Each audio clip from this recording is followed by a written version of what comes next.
I would like to tell you about Jeffrey. Jeffrey is a 30-year-old married father with a 2-year-old son. Jeffrey was involved in a dirt bike riding accident in 2003 when he was just 16 years old.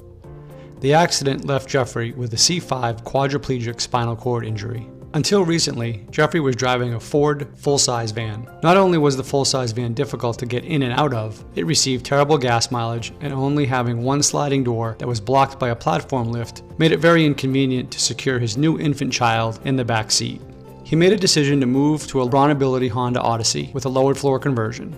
The conversion is equipped with a kneeling system that squats the van on the ramp side to create an 8.4-degree ramp angle for a more shallow entry and exit. The lowered floor creates a 55-inch door opening height to allow Jeffrey the proper headroom he needs to get in the vehicle, and a 57.25 inches of usable headroom inside the vehicle. Jeffrey also upgraded to the rubber floor option for better wear and tear than carpet and ease of cleaning. Jeffrey drives his Honda Odyssey from his wheelchair, meaning his wheelchair becomes his vehicle seat when in the van. There is a drive-in passive restraint on the driver's side that allows Jeffrey to drive into his 3-point lap and shoulder belt that is already attached to the vehicle. The wheelchair is secured to the van by an automatic lockdown called an Easy Lock. This is a drive-in restraint that docks with a bracket attached to the bottom of the wheelchair. This allows Jeffrey to secure his wheelchair independently.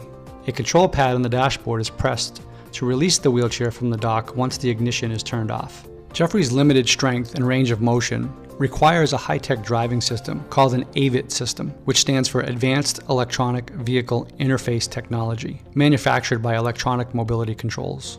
This is a redundant gas, brake, steering, and secondary control system that allows the controls to be placed where necessary for Jeffrey. There are 2 primary control input devices, a lever for the gas and brake, and a small horizontal wheel for steering. These are mounted on each side of Jeffrey and operated by his hands and arms. Because of Jeffrey's limited hand dexterity, there is a tri-pin hand orthotic mounted on both input devices for greater stability and wrist support. A touchscreen is mounted next to Jeffrey that allows him to control the gear shift, park brake, power windows, door locks, wipers, washer, and ignition, all by just touching the screen. A Digitone interface button is integrated into the gas brake tri-pin orthotic to operate any secondary controls needed while driving, such as headlights, directionals, horns, and wipers.